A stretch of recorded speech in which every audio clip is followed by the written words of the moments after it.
How confident are we in saying that Sean McVay is the best coach in Rams history? I'll begin this with my answer, which is a resounding yes, he absolutely is the best coach in Rams history, okay? He could retire today, and I think it would be solidified. He's already done it. He's already done enough. And I think that if he completely fell apart and he never took this team back to the playoffs, he would at least still be in the conversation with how his first 8 years went. That's how good I think he's done, how well I think he's done so far. He is second in games coached, but first in wins in Rams history. John Robinson has coached in 11 more games than Sean McVay, ahead of Sean McVay's 9th season, but Sean McVay currently has 5 more wins. He has already coached in the most playoff games for a Rams head coach with 13. Behind him would be John Robinson with 10. He has 8 playoff wins, which is 4 more than any other coach in Rams history. McVay does have 8. John Robinson with 4. Chuck Knox, Mike Martz, Ray Malavasi, and Dick Vermeil all with 3. The 5 playoff losses is tied for second behind Chuck Knox and John Robinson with 6. But in 8 seasons, McVay has taken a Rams team to the postseason 6 times and made the Super Bowl twice.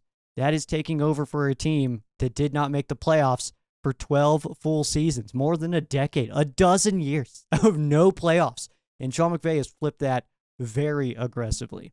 In first season, Sean McVay took the 32nd ranked scoring offense from 2016 and made them the number 1 scoring offense in the league first year. With the help of Wade Phillips transitioning the team to a young Sean McVay, who was younger when he became the head coach of the Rams than I am today, which started to make me feel a little bit weird, but, whatever. Sean McVay's out here absolutely killing it. But Wade Phillips helped the Rams go from the 32nd ranked defense to the 12th best in the league. Year one. It was mainly not a coaching issue. We had the player, or it was a coaching issue. We had the talent. We had the players. Not a lot of roster changes happened year one. And that aggressively of a turnaround, man. Culture absolutely matters, man. McVay took the boring, dull, lame Rams and made them absolutely awesome. Immediately. He did it right away.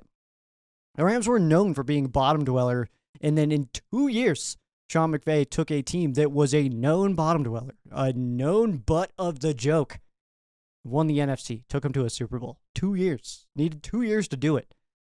The Rams have had some really good coaches, and I'm not here to take anything away from any of these other coaches. I'm not, removing anything from John Robinson or Chuck Knox or Dick Vermeil to give it to McVay. Those guys are awesome. McVay, though, is just a different level. None of those guys had changed the team's identity completely like Sean McVay had. And I can't speak for a new coach coming in that far back. I was born in 1991, okay? I'm going to be 34 here next month. I haven't seen all of the Rams football, okay? That's I have not existed long enough to be able to do so.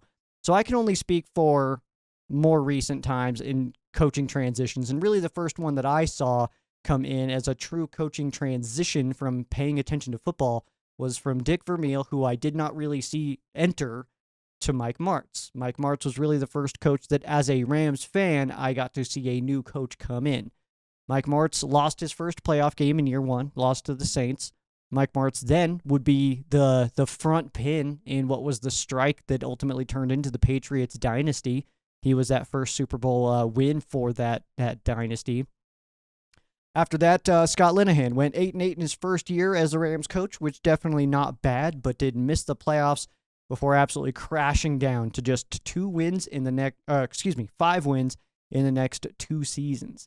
After that, Steve Spagnuolo, Spags, would show up, and not to be outdone. In his first year in charge, the Rams would end up with what many refer to as the single darkest year, the bottom, the rock bottom of the Rams franchise, the 2009 Rams, with a 1-15 record. That one win coming against the Detroit Lions, who won 2 games that year. So, rather riveting stuff there from Steve Spagnuolo, who would, in fairness, bounce back solid 7-9 season the following year, but then again would just be crashing back down, and then just had 4 wins in the following season.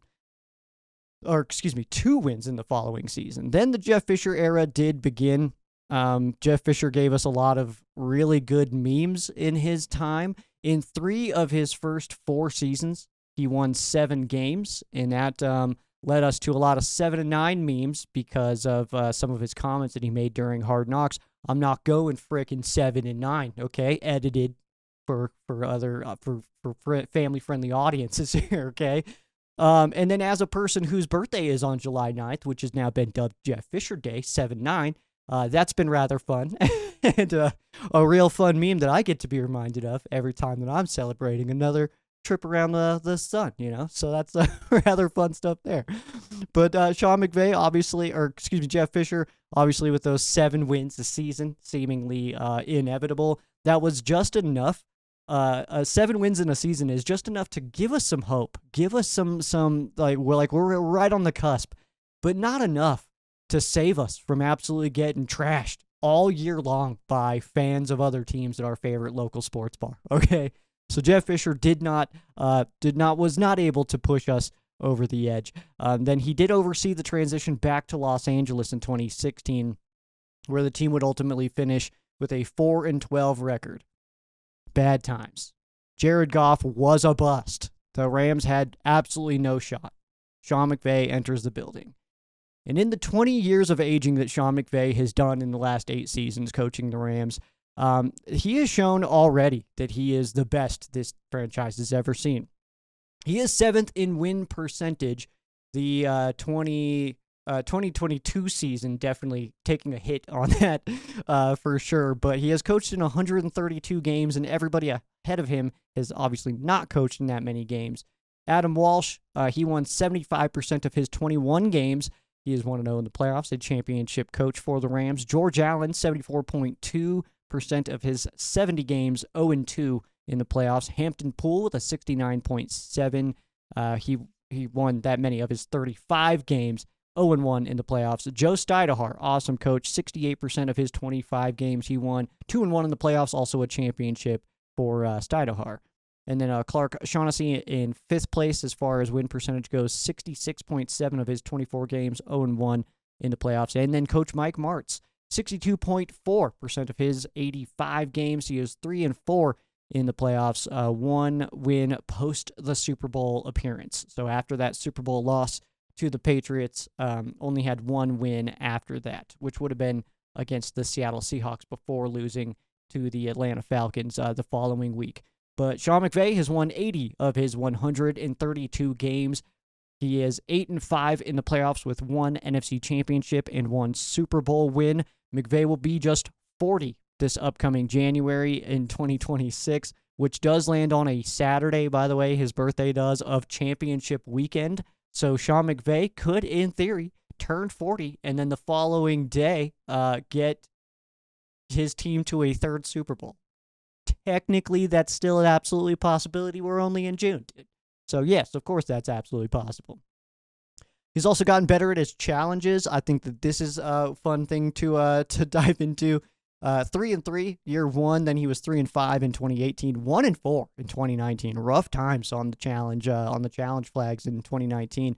2-4 in 2020, then a turnaround. 2021, 3-2, followed by 1-0 in 22. Not a lot of challenges there, but also what a season. So probably not trying to stir the pot too much in that season. 3-1 in 23 and 2-1 in 24. So doing a lot better. Has only lost 2 challenges in the last 3 seasons. That's pretty exciting stuff, right? But none of these numbers can properly indicate what might be the most important thing that Sean McVay has brought over to the Rams, and that is the culture. The culture that Sean McVay has cultivated is absolutely incredible. Culture is a hard thing to define in this sense, but the Rams culture is very positive, it's very uplifting, it's very motivating. And when the Rams post, things on social media for like social causes and stuff like that, I believe them. I trust them. When the Rams are in the community, it doesn't seem fake or forced to me. It seems genuine, and this is all coming all the way down, I believe, from Sean McVay. McVay has seemingly overseen an entire vibe change for the entire Rams franchise, not just on field, not just in the locker room, all over. The whole vibe is completely different now. From top to bottom, left to right, there is no denying that this team is virtually unrecognizable from just 10 years ago. It's almost a completely different franchise. You look at the 2015 St. Louis Rams compared to the 2025 Los Angeles Rams, it is effectively new franchises. Absolutely different teams. Then, so Sean McVay comes in, he changes the Rams culture, he brings us, into a rather exciting time, a fun era of Rams football, and then enter Jordan. Yeah, Sean McVay's baby. Yeah, man. So John McVay said what up to the world October 24th, 2023. The Rams had just lost to the Pittsburgh Steelers the day before. Obviously, we know the quote from Sean McVay. There's no way that a Sean McVay baby would have been born on a game day. We can't have that, right? So it happened the following day. The Rams had just lost to the Pittsburgh Steelers. The Rams would go on 2 road games after that, losing both of them. Then, what I would imagine is a pretty sleepy Sean McVay did get a much-deserved week of rest and a week to kind of soak in the fact that he had brought in, new life into the universe. And then post-bye week, Sean McVay and the Rams came back absolutely on fire. Post-bye week, 7-1 with that one loss coming on the road in Baltimore, where the Ravens won in overtime on a walk-off punt return for a touchdown, which sucks, happens. Rams played one hell of a game. I left there feeling pretty pleased with how my team performed. You know what I'm saying? But the Rams are absolutely on fire. And then, of course, hit what would be considered one of probably the biggest feel-good story of that season, which was the Detroit Lions, who had finally just turned it around, and they were awesome. Probably the best team that the Lions have ever seen. And I know we kind of hate the Lions right now. We're developing this rivalry at the moment. But if we just zoom out a little bit, dude, take a look at the entire scope of the NFL. That season, I mean, obviously we wanted the Rams to beat up on the Detroit Lions in the playoffs, but the football gods were not going to let that happen, right? The Detroit Lions with Jared Goff, Matthew Stafford coming back to play them, that was going to happen. They were going to win that game. Rams played a hell of a game, lost by 1 point, which in the Rams world, in the playoff world of the NFL, I mean, that's one play. That's one missed tackle. That's one misstep on a coverage, and you play the following week or don't. You know what I'm saying? So the next season, after that, that would be last season. So that kind of brings us back to today. The Rams entered the 2024 season beat up, just dealing with a bunch of injuries, but absolutely rallied back to have one of the wildest situations for a playoff game in NFL history. The Rams absolutely just kicking the butt cheeks off the Minnesota Vikings in the stadium of one of their biggest division rivals, the Arizona Cardinals. Still absolute bananas to me. Absolutely love that story. It's one of my favorite games to watch. I rewatch that game. I've seen that game, that Rams-Vikings game at State Farm Stadium. I've watched that so far this offseason probably 7 times. All the way through. I love that game. That's such a feel-good game. One of those, like going back and watching the Chiefs and the Rams play when all that stuff was going on in Los Angeles as well. And then that game even being in Los Angeles was crazy. So it's one of those that it just feels real good. And then, of course, the following week, the Rams giving the Eagles the only good game of their playoff run. You know what I mean? And that was it. That's where we're at right now. That's where we're at right now. But the way that the Rams started last season, I feel like if there is other coaches in place other than Sean McVay, I don't know if the Rams have it in them to turn that around unless it's Sean McVay. Sean McVay has quickly, efficiently, and assertively changed the Rams franchise for what could be a long time. And let's face the reality that this current era of Rams football is held together by one man, Sean McVay. And when he's gone, it's not impossible that the next coach that comes in for the Rams after Sean McVay is a really good coach. Mike Martz was a really good coach, but he took over for an absolute legend in Dick Vermeil. And now Mike Martz, who is a good coach, is now officially known as the dude who kind of oversaw the beginning of the end of the Rams in the greatest show on turf and kind of just slammed them into the ground. That's his legacy that he left. And unfortunately, probably the legacy that will be left for the guy who follows in the footsteps of Sean McVay, because guess what? Those guys are hard to find. And to find one back-to-back like that, probably not going to happen, if I had to guess. Impossible to say, but you know what? Who knows? Maybe it is the next big thing, and then we're having this conversation in another 10 years from now. Is this guy the best Rams coach in team history? So, I mean, overall, man, I mean, the Rams are contenders every year because of Sean. He agreed to lead the charge of this team coming over from Washington, and the Rams are contenders every year because of him. There's been 1 year where the Rams weren't legitimately contenders. That was the year after we won the Super Bowl, a little bit hungover for the whole season. And then also just dealing with a bunch of injuries that year. We just got beat up. It was party times all summer, and then, then dealt with injuries. That was just not our year. But Sean McVay also looks back on that year, and he talks about how humbling that was and how much he learned in that season. How many other coaches do that? How many coaches open up about that if they do? I'm not sure, but I do appreciate that we got that information from Sean McVay. Rams have had some incredible coaches, and again, I'm not here to take away anything from anybody else.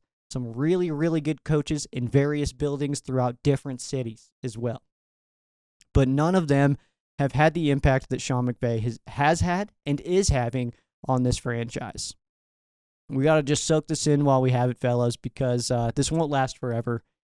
Sean McVay is absolutely awesome, and in my opinion, the best coach in Rams history.